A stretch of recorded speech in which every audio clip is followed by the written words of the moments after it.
So today we're going to be taking a look at Toji Fushiguro's backstory, or at that time, Toji Zenin. And this is coming from the unofficial one-shot manga called Hibernation. It opens up with us seeing presumably a 6-year-old Toji. The members of the Zenin clan have him in front of a cursed spirit and they ask, "What can you see?" Toji says, "I don't see anything at all." Toji is lying, of course, because he can actually see this curse. Toji was born with heavenly restriction. This is an inherent ability that reduces Toji's cursed energy to 0. This is unusual because even humans who are non-sorcerers even have a little bit of cursed energy in them, not 0. So in the case of Toji, his 0 cursed energy causes a side effect that gives him superhuman abilities: super strength, speed, durability, and super senses. It's these super senses that allows him to perceive curses despite not being a sorcerer. We then cut to the spring when Toji was 6, and we see that his mother had taken her life. We could assume this because the Zenin clan is awful, especially at this time. And the most awful of them seems to be Toji's father, who tells Toji to straight up clear that up at once. It spoils our view of the flowers, referring to his mother's body. But Toji surprisingly agrees and says that that was the only thought that crossed his mind, showing that Toji has already been afflicted, but this is only the beginning. We come to Toji training with the other Zenin clan members at the Zenin base. And while his fights are somewhat competitive, he eventually overcomes his opponent and beats them down, until his father comes over to him trying to get his attention. But when Toji is lost in the beatdown, his father begins to beat him down, referring to him as scum and telling him that he's got some special training for him today. As they're walking to the special training, Toji's dad tells him that when Junichi was around his age, he was going out on missions with sorcerers, and now he can handle simple missions on his own. Junichi Zenin is the guy with the long hair that we see in the stretch of chapters when Maki destroys the entire Zenin clan. And it also turns out that he was able to exercise a grade 2 curse all by himself, which for some reason Toji's dad thinks that like a grade 2 curse is like really powerful, when it's like actually kind of weak, at least in the grand scheme of things. But he winds up just throwing Toji into like this pit, and we find out that this is the same kind of pit place that Maki's father threw her into along with Mai. And that was the whole sequence that led to Mai giving her own life to create the soul-splitting blade for Maki. However, this story is not as easy for Toji, because the cursed spirits in this pit eviscerate Toji, pushing him to the point of near death, which apparently doesn't even faze his father, as he asks him, "Oh, still not dead yet? The sooner you quit fighting the inevitable, the easier it'll be for you." And he calls him a monkey, which is similar to what Geto was calling humans. We see that the Zenin clan pretty much hates any part of their family that doesn't have curse techniques, pretty much. Of course, this parallels to how Maki was ostracized as well. But we cut to 3 days later and Toji wakes up. He somehow survived his encounter with the cursed spirits and was able to recover. And we see that this is the instance that left Toji with the scar on the right side of his mouth. But it also shows how incredibly powerful heavenly restriction is, as it only took 3 days for Toji to completely heal from all of his wounds. Then we go into a training montage of where Toji says he can no longer distinguish between day and night, training against other sorcerers or being thrown into the pit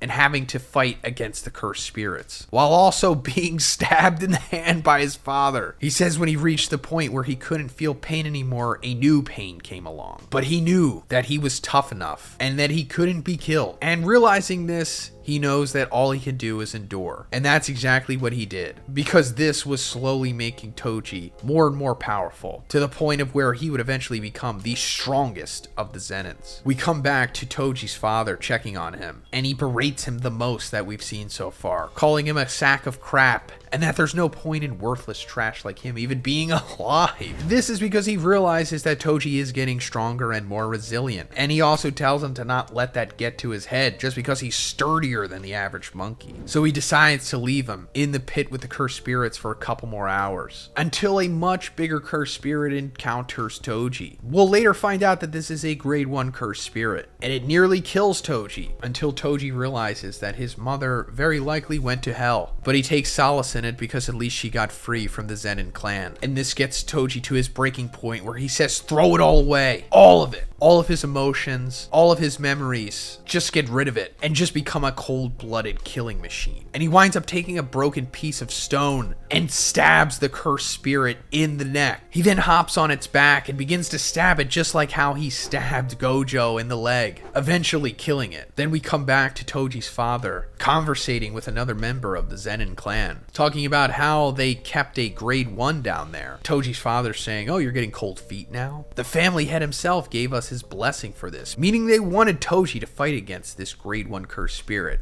knowing that he probably wouldn't be able to survive, but given how much of an awful sociopath that Toji's father is, he didn't really care, because if he survived, oh hey, he got stronger, but if he died, oh well, I don't have to look at this monkey anymore. However, the former happened, but given that Toji, as he said, threw it all away, this is now the birth of Toji Fushiguro, or, you know, that person that he'll eventually become. I mean, he's not literally Fushiguro at this point, but Toji looks up at his father and says, "I'll kill you all." Then we cut to Toji outside, looking up at the tree that his mother hung herself from. We don't know if Toji killed his father in this instance, but I'm pretty sure that he did.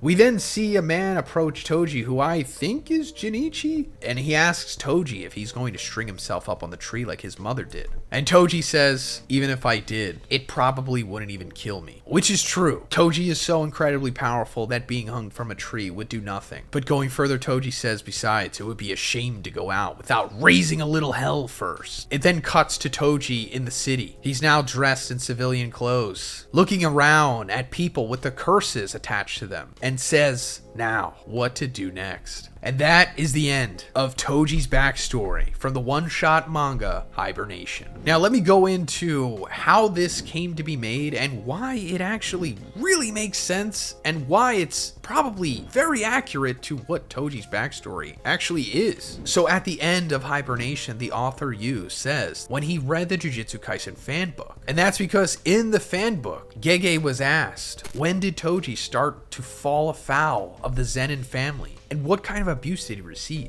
And Gege said that from when he was little, they do things like fighting him into a pit of cursed spirits, etc. It was from that bit of bullying that he got the scar at the corner of his mouth. So yeah, this all makes sense to me, and while it's unofficial, I would like to think that this is essentially what happened to Toji and what led to him becoming the ultra mega Chad that he is now. It's just too bad that Gege decided to not do this himself, because he could have easily just shoehorned this in as one flashback chapter in the series. But at least we have this. That's pretty much it for the video, guys. Let me know what you think about this in the comments, and if you liked it, please give it a like and please subscribe if you haven't already. Have a great day. I'll see you in the next one.